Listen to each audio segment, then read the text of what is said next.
কিভাবে আমরা ঈদ উল ফিতর সেলিব্রেট করব এবং আল্লাহ রাসূল সাল্লাল্লাহু আলাইহি ওয়াসাল্লাম এবং সাহাবারা ওনারা কিভাবে ঈদ উদযাপন করতেন এই ব্যাপারে আমরা কিছু কথা বলবো। সর্বপ্রথম যে ব্যাপারটি আমি বলবো যে যেহেতু আগামীকাল আমরা ঈদ উদযাপন করতে যাচ্ছি এবং বাংলাদেশে পরশুদিন আমাদেরকে আমাদের যাদের সদাকাতুল ফিতর বাকি আছে এই সদাকাতুল ফিতরটা আমাদের আদায় করে দিতে হবে। এটা কেন আদায় করতে হয়? এটাকে রাসূল সাল্লাল্লাহু আলাইহি ওয়াসাল্লাম আমাদের জন্য ফরজ করেছেন বা ওয়াজিব করেছেন। এর কারণ হচ্ছে আল্লাহর হাবিব সাল্লাল্লাহু আলাইহি ওয়াসাল্লাম বলেছেন যে দুইটা এখানে রিজন আছে বা সিগনিফিকেন্স আছে এই সাদাকাতুল ফিতরের। এক হচ্ছে তুহরাত্তান লিসাইমি মিনাল লাগবি ওয়ার রাফাস, অর্থাৎ রোজা রাখতে যে আমরা হয়তো কিছু ভুল ত্রুটি করে ফেলেছি, এই ভুল ত্রুটিগুলো থেকে আল্লাহ তাআলা যেন আমাদেরকে ত্রুটি মুক্ত করেন কিংবা আমাদেরকে পিউরিফিকেশনের জন্য এই সাদাকাতুল ফিতরকে ওয়াজিব করে দেওয়া হয়েছে। এই সাদাকাতুল ফিতর যদি আমরা দেই তাহলে যে ভুল ত্রুটিগুলো হলো এগুলো আল্লাহ মাফ করে দিয়ে পুরো সিয়ামকে আল্লাহ তাআলা কবুল করে নেবেন। সাদাকাতুল ফিতরের আরেকটা সিগনিফিকেন্স হচ্ছে তু'মাতান লিল মাসাকিন, মিসকিনদের, যারা সুবিধা বঞ্চিত, অসহায়, অসচ্ছল, গরিব মিসকিন, ঈদের দিনে তাদের ঘরে যেন পর্যাপ্ত খাবার থাকে এটা এনশিওর করা। অর্থাৎ আমরা আমাদেরকে যাদেরকে আল্লাহ তাআলা সচ্ছলতা দিয়েছেন আমরাই শুধু ঈদ সেলিব্রেট করব, আনন্দ উৎসব করব, আর যারা অসচ্ছল তারা ঈদ উদযাপন করতে পারবে না, খাবার দাবার খেতে পারবে না, এটা তো আসলে সুন্দর হয় না ব্যাপারটা। ইসলাম আমাদেরকে এরকম উৎসাহিত করে না, আমাদেরকে বলেছে যে সবার ঘরে ঘরে যাতে আনন্দ পৌঁছে যায় এজন্য সাদাকাতুল ফিতরের এই ব্যবস্থাপনা করা হয়েছে। তাহলে দুইটা কারণ, এক হচ্ছে আমাদের রোজার ভুল ত্রুটি মাফ করে দেয় এর মাধ্যমে, আরেকটা হচ্ছে তু'মাতান লিল মাসাকিন, মিসকিনরা, গরিব মিসকিনরাও যাতে ওই দিন তাদের ঘরে ফুড এনশিওর করার জন্য তারাও যাতে কিছু খেতে খেতে পারে এবং এই ঈদকে আনন্দের সাথে উদযাপন করতে পারে। এবং আল্লাহর হাবিব সাল্লাল্লাহু আলাইহি ওয়াসাল্লাম বলেছেন যে এটা ঈদগাহে যাওয়ার আগেই দিয়ে দিতে হবে। মান আদ্দাহা ক্বাবলা সলাতি ফাহিয়া যাকাতুন মাকবুলা, ঈদগাহে যাওয়ার আগে যে সাদাকাতুল ফিতর দেয় সে প্রকৃত সাদাকাতুল ফিতরের সওয়াবই পেল। আর ওমান আদ্দাহা বা'দা সলাতি ফাহিয়া সাদাকাতুম মিনাস সাদাকাত, যে ঈদের নামাজের পরে যদি কেউ এই সাদাকাতুল ফিতর দেয় এটা নরমাল চ্যারিটি, সাধারণ ডোনেশন বা দান হিসেবে গণ্য হবে। সাদাকাতুল ফিতরের যে সওয়াব সেটা সে আর হাসিল করতে পারলো না। সো আমরা এখনো যারা সাদাকাতুল ফিতর আদায় করেনি এটা যেন আমরা করে ফেলি। সাহাবারা ঈদের কয়েকদিন আগ থেকে এটা দেয়া শুরু করতেন। সো আমরা আজকেই করে ফেলি, বাংলাদেশে যারা আছি যদি আমাদের আদায় না হয়ে থাকে আমরা আজকেই যেন দিয়ে ফেলি, অথবা আগামীকাল আপনাদের সর্বশেষ সুযোগ আছে, আপনারা এটা আদায় করে ফেলবেন। আল্লাহ রাসূল সাল্লাল্লাহু আলাইহি ওয়াসাল্লাম খাদ্য দিয়ে এটা আদায় করতে বলেছেন। আমাদের বাংলাদেশের যে খাবারগুলো মানুষ খায় এই খাবারগুলো দিয়ে আপনি আদায় করতে পারেন এক সওয়াব পরিমাণ। আর যদি খাবার দিয়ে আদায় না করে আপনি অর্থ দিয়ে আদায় করেন, টাকা দিয়ে, সেটাও আদায় হয়ে যাবে, সেটাও জায়েজ আছে ইনশাআল্লাহ। তাহলে আমরা সাদাকাতুল ফিতর আদায় করে ফেলবো, এটা হচ্ছে ফার্স্ট এন্ড ফরমোস্ট রিমাইন্ডার আজকের জন্য। এবং ঈদ উল ফিতরের সালাত কিছুটা দেরি করে পড়া মুস্তাহাব স্কলাররা বলেছেন, কারণ আর ঈদুল আজহার সালাত তাড়াতাড়ি পড়া হচ্ছে মুস্তাহাব, কারণ ঈদুল আজহার দিন ঈদের নামাজের পরও বড় একটা ওয়াজিব কাজ আছে, সেটা হচ্ছে কুরবানি। সো ঈদুল আজহা আগে আগে পড়তে হয়, আর ঈদুল ফিতর একটু দেরি করে পড়া মুস্তাহাব, কারণ হচ্ছে যাতে বেশি সংখ্যক লোক যাদের সাদাকাতুল ফিতর বাকি আছে তারা সেগুলো আদায় করে যেন ঈদগাহে আসতে পারে, এজন্য ঈদুল ফিতরের সালাত কিছুটা বিলম্ব করে পড়া মুস্তাহাব। আরেকটি বিষয় হচ্ছে আজকে আমরা যারা 30তম সিয়াম পালন শেষ করব, আজকে আমরা মাগরিবের সালাতের পরপরই আল্লাহর বড়ত্বের ঘোষণা দিব, যেটাকে আমরা আত-তাকবীর বলি। আত-তাকবীর, আমরা তাকবীর দেব, কারণ এবং এই তাকবীরটা আজকে মাগরিবের সালাতের পর থেকে আগামীকাল ঈদের নামাজের আগ পর্যন্ত। ঈদুল আজহার তাকবীরটা এটা 5 দিন ব্যাপী, 9 তারিখ ফজর থেকে 13 তারিখ আসর পর্যন্ত, কিন্তু ঈদুল ফিতরের তাকবীর হচ্ছে শাওয়ালের চাঁদ দেখার পর থেকে মুসল্লায় যাওয়ার আগ পর্যন্ত। এবং এই তাকবীরের ব্যাপারে সূরাতুল বাকারায় আল্লাহ তাআলা ইরশাদ করছেন, যে আয়াতটি দিয়ে আমি আমার কথা আজকে শুরু করেছি সেটা হচ্ছে ওয়ালিতুকাব্বিরুল্লাহ ওয়ালিতুকমিলুল ইদ্দাতা ওয়ালিতুকাব্বিরুল্লাহ আলা মা হাদাকুম ওয়া লাআল্লাকুম তাশকুরুন। অর্থাৎ প্রথমে তোমরা ওয়ালিতুকমিলুল ইদ্দা, তোমরা ইদ্দত পূরণ করবে, অর্থাৎ সিয়ামের যে পূর্ণ সময় 29 দিন বা 30 দিনের যে সিয়াম এটা শেষ করবে, করার পরে ওয়ালিতুকাব্বিরুল্লাহ, তোমরা আল্লাহর বড়ত্বের ঘোষণা দিবে। কেন? আলা মা হাদাকুম, এই যে আল্লাহ তাআলা তোমাদেরকে হেদায়েতের উপর অটল রেখেছেন, সিয়াম পালনের সুযোগ দিয়েছেন, কিয়াম করার সুযোগ দিয়েছেন, রমাদানে ইবাদতের সুযোগ দিয়েছেন, এটা শুকরানা স্বরূপ আমরা যেন আল্লাহর নামের বড়ত্বের ঘোষণা দেই। আমরা আরব বিশ্বে প্রথমে 3 বার আল্লাহু আকবার, এরপর লা ইলাহা ইল্লাল্লাহ, এরপর আল্লাহু আকবার ওয়ালিল্লাহিল হামদ, এভাবে আমরা তাকবীর পড়ে থাকি। আরব বিশ্বে পড়েছি, মালয়েশিয়াতে এভাবে পড়ে, বাংলাদেশে 2 বার আল্লাহু আকবার তারপর লা ইলাহা ইল্লাল্লাহ, আবার দুইবার আল্লাহু আকবার, তারপর ওয়ালিল্লাহিল হামদ। এগুলো সবগুলোই সহিহ হাদিস দ্বারা প্রমাণিত। আপনারা যে কোনো একটা আহ তাকবীরের বাক্য পড়ার মধ্য দিয়ে আপনারা তাকবীর দিতে পারেন। মালয়েশিয়াতে এইভাবে তাকবীর পড়ে, আল্লাহু আকবার, আল্লাহু আকবার, আল্লাহু আকবার, লা ইলাহা ইল্লাল্লাহু, আল্লাহু আকবার, আল্লাহু আকবার, ওয়ালিল্লাহিল হামদ।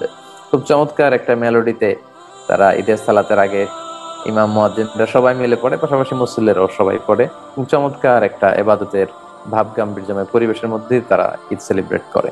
তো এই তাকবীরটা যেন আজকে মাগরিবের সালাতের পর থেকে আমরা শাওয়ালের চাঁদ দেখার পরপরই যেন আমরা দেই। ঈদের সালাতের ক্ষেত্রে ঈদের দিন সকালবেলা গোসল করা হচ্ছে মুস্তাহাব। রাসূল সাল্লাল্লাহু আলাইহি ওয়াসাল্লাম গোসল করেছেন ঈদের দিন, এটা হাদিসে পাওয়া যায় না। তবে সালফে সালেহিনের পরবর্তী তাবিঈন তাবিঈরা ওনারা অনেকে এটা নিজেরা এটা প্র্যাকটিস করতেন, ওনারা গোসল করতেন। জুমার দিন গোসল করা সুন্নাহ এবং ঈদের দিন গোসল করাও এটা উত্তম। যদি আপনি গোসল করে ঈদের সালাতে অংশগ্রহণ করেন সেটা সুন্দর, এবং আমরা এটাতে অভ্যস্ত। মোটামুটি আমরা সবাই গোসল করেই তারপর ঈদের সালাতে যাই। তারপর লুবসু আহসানি সিয়াব, সুন্দর জামা কাপড় পরা। নতুন জামা যদি থাকে তাহলে সেটা ভালো, আর নতুন জামা যদি না থাকে তাহলে আগের যে জামাগুলো আছে সেগুলোই আমরা ধুয়ে আয়রন করে সুন্দর একটা পোশাক পরে আমরা ঈদের সালাতে যাবো ইনশাআল্লাহ। ঈদের দিন পারফিউম দেয়া সুন্নাহ, আতর দেয়া সুন্নাহ। আল্লাহ রাসূল সাল্লাল্লাহু আলাইহি ওয়াসাল্লাম সবসময় আতর ব্যবহার করতেন আমরা জানি, এবং তিনি বলতেন যে আরবাউন মিন সুনানিল মুরসালিন, 4টা সুন্নাত আছে যেগুলো সব নবীদের মধ্যে পাওয়া যায়। এর মধ্যে একটা হচ্ছে আল উতুর, এই আতর ব্যবহার করা, সুগন্ধি ব্যবহার করা। আল্লাহ রাসূল সাল্লাল্লাহু আলাইহি ওয়াসাল্লাম হাতের এইখানে সুগন্ধি ব্যবহার করতেন তালুতে, ফলে যার সাথে মুসাফা করতেন তাতে সবার সাথে বিষ্ণু ঈসা ইসলামের ব্যবহার করা হাতের সুগন্ধি চলে যেত। তিনি কপাল সিথি করে মাঝখানে আতর ঢেলে দিতেন, সাহাবারা বলতেন যে আতর বেয়ে বেয়ে পড়ছে, আমরা দেখতাম। তিনি যেখানে সিজদা দিতেন সেখানে আতরের ঘ্রাণ লেগে থাকতো। রাসূল সাল্লাল্লাহু আলাইহি ওয়াসাল্লাম সুগন্ধি ব্যবহার করতেন। আমরা ঈদের দিন যাওয়ার আগে ঈদগাহে যাওয়ার আগে সুগন্ধি ব্যবহার করতে পারি। এরপর ঈদুল ফিতরের সালাতে যাওয়ার আগে, ঈদগাহে যাওয়ার আগে মিষ্টি মুখ করে যাওয়া সুন্নাত। আল্লাহর হাবিব সাল্লাল্লাহু আলাইহি ওয়াসাল্লাম খেজুর খেয়ে যেতেন বেজোড় সংখ্যক, 1, 3, 5, 7 এরকম। তিনি খেজুর খেয়ে তারপরে ঈদগাহে যেতেন। আর ঈদুল আজহার দিন রাসূল সাল্লাল্লাহু আলাইহি ওয়াসাল্লাম ঈদগাহে যাওয়ার আগে, সালাতের আগে কিছু খেতেন না, বরং ঈদের সালাতের পরপরই তিনি কুরবানি করতেন, এবং কুরবানির গোশত দিয়েই তিনি সেদিন ওনার প্রথম খাবারটা, ফুডটা বা মিলটা তিনি নিতেন। তো আগামীকাল আমরা চাইলে ঈদগাহে যারা যাব বাংলাদেশ, তার পরের দিন আপনারা খেজুর যদি বাসায় থাকে 1, 3, 5, 7 বেজোড় সংখ্যক খেজুর খেয়ে ঈদগাহে আপনারা যেতে পারেন। খেজুর না থাকলে পায়েস, ফিন্নি, যে কোনো ধরনের মিষ্টান্ন আমরা খেয়ে তারপরে ঈদগাহে যাব। ঈদের সালাতের ক্ষেত্রে আরেকটা সুন্নাহ হচ্ছে এক পথ দিয়ে যাওয়া আরেক পথ দিয়ে ফিরে আসা, ইফ পসিবল, যদি এটার সম্ভাবনা সুযোগ যদি থাকে। এটার কারণ কি? কারণ অনেক মানুষের সাথে দেখা হবে, অনেক মানুষের সাথে শুভেচ্ছা বিনিময় হবে। তো এজন্য এটা যদি সুযোগ হয় এটা আমরা চাইলে করতে পারি। এরপর ঈদের দিন আল্লাহ রাসূল সাল্লাল্লাহু আলাইহি ওয়াসাল্লাম বাসার সবাইকে একসাথে মিলে ঈদগাহে যেতে উৎসাহিত করেছেন। ছোট বাচ্চা, স্ত্রীরা, এমনকি মেনস্ট্রুয়েশনাল পিরিয়ড চলছে যে বোনদের, তাদেরকেও যেন ঈদগাহে নিয়ে যাওয়া হয় তিনি কমান্ড করেছেন।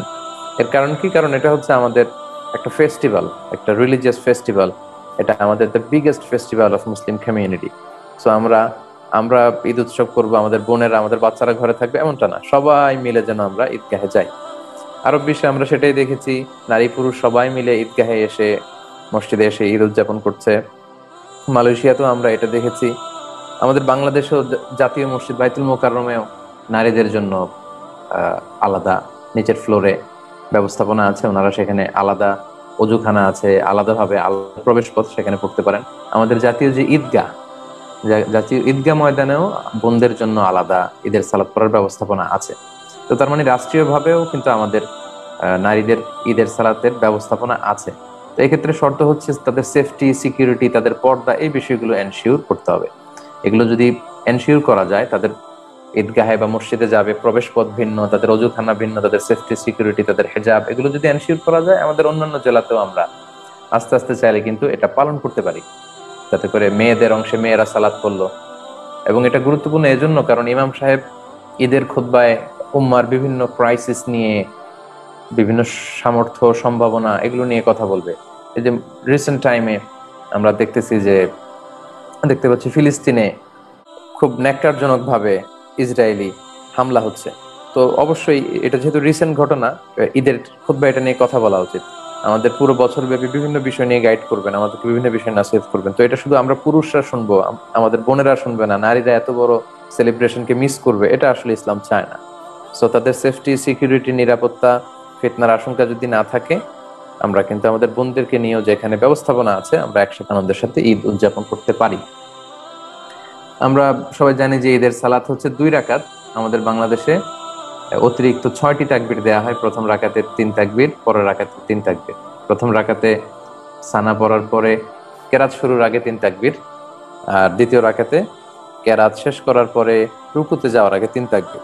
বাট আরব বিশ্ব সহ মালয়েশিয়াতে বা অন্যান্য অনেক জায়গায় 12 তাকবীর, 13 তাকবীর, কয়েকটা নিয়মই আছে। এইভাবে সালাত আদায় করা হয়। সো কনফিউশনের কিছু নেই, যেখানে যেই মাযহাব বা যে আমলটা প্রচলিত আছে আপনারা সেটা করতে পারেন, কারণ এগুলো সহিহ সুন্নাহ দ্বারাই সাব্যস্ত। মালয়েশিয়াতে শাফি মাযহাবের অনুসারী, ফলে 12 তাকবীরের ঈদের সালাত হয়। প্রথম রাকাতে দেখা যায় যে 7 তাকবীর, পরের রাকাতে 5 তাকবীর। আর হাম্বলি আর মালিকি মাযহাবে ওনারা 13 তাকবীরে পড়েন, প্রথম রাকাতে 7, পরের রাকাতে 6। সো এভাবে আমরা ঈদুল ফিতরের সালাত আমরা আদায় করব।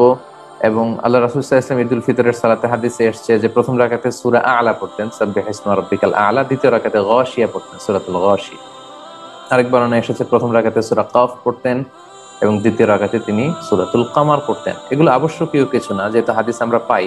আমাদের প্রিয় নবী সাল্লাল্লাহু আলাইহি ওয়াসাল্লাম তিনি এভাবে ঈদের সালাত পড়তেন, আমরা চাইলে এই সূরাগুলো দিয়ে পড়তে পারি। ঈদের সালাতের পরে আরেকটা যে ব্যাপার রয়েছে সেটা হচ্ছে ঈদের খুতবা। এটা ঈদের খুতবা দেওয়া সুন্নাহ। এবং একটু আগে আমি বলেছি যে একজন ট্রু খতিব, ভালো খতিব, একজন যোগ্য খতিব, তার কাজ হচ্ছে পুরা মুসলিম উম্মার সমস্যার সম্ভাবনা নিয়ে উম্মাকে ইনস্ট্রাক্ট করা, গাইড করা। তো এই খুতবাগুলো ওই রকমই হওয়া উচিত। এবং এই খুতবা শোনা সুন্নাহ, আমরা যেন মনোযোগ দিয়ে খুতবাগুলো শুনি। এবং খুতবার পরে আমাদের ঈদুল ফিতরের সালাতের যে আনুষ্ঠানিকতা, এটা শেষ হয়ে যায়। এরপর আমরা শুভেচ্ছা বিনিময় করতে পারি। সাহাবারা ঈদের দিন একে অপরের সাথে দেখা হলে ওনারা পড়তেন তাকাব্বালাল্লাহু মিন্না ওয়া মিনক, অর্থাৎ আল্লাহ তাআলা আমাদের পক্ষ থেকে তো আপনাদের পক্ষ থেকে আমাদের নেক কাজগুলো কবুল করে নিক। এই যে পুরো রমাদানে, লং পিরিয়ড অফ টাইমে, হোল দ্য রমাদানে আমরা সিয়াম, আমাদের কিয়াম, আমাদের তেলাওয়াত, আমাদের সাদাকা, এগুলো করলাম।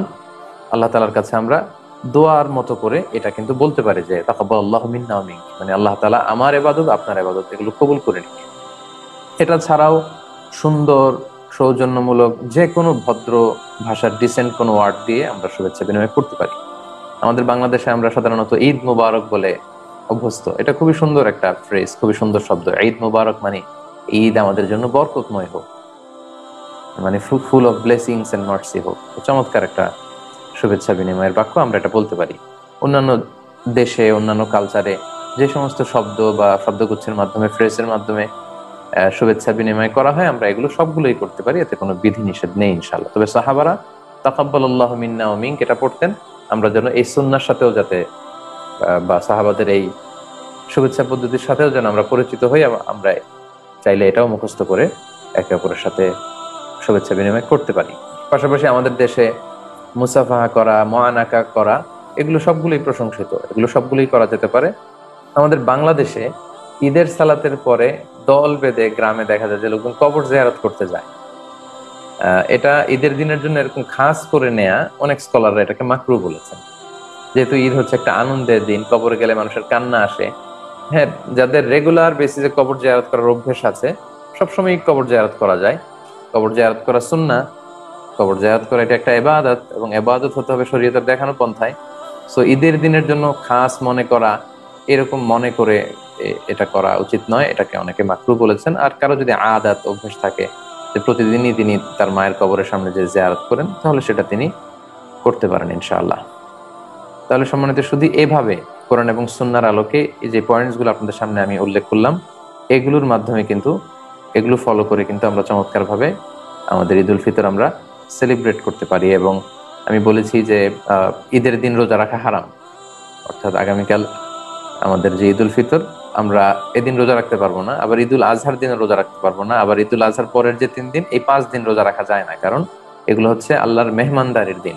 আল্লাহ তাআলা হচ্ছেন, তিনি হচ্ছেন আমাদেরকে মেহমানদারি করাচ্ছেন। সো এই দিনে খাওয়া পান করা, আত্মীয়দের বাসায় বেড়াতে যাওয়া, শুভেচ্ছা বিনিময় করা, উপহার, একে অপরকে উপহার দেওয়া, এগুলো হচ্ছে ঈদের সৌন্দর্যকে আরো বেশি করে ফুটিয়ে তোলে। সো আমরা ঈদের দিন রোজা রাখতে পারবো না, তবে ঈদ উল ফিতরের পরে যে মাসটা, মানে ঈদ উল ফিতর যে মাসে, অর্থাৎ শাওয়াল মাস, এই শাওয়াল মাসে কিন্তু আল্লাহর হাবিব সাল্লাল্লাহু আলাইহি ওয়াসাল্লাম 6টা রোজা রাখতেন।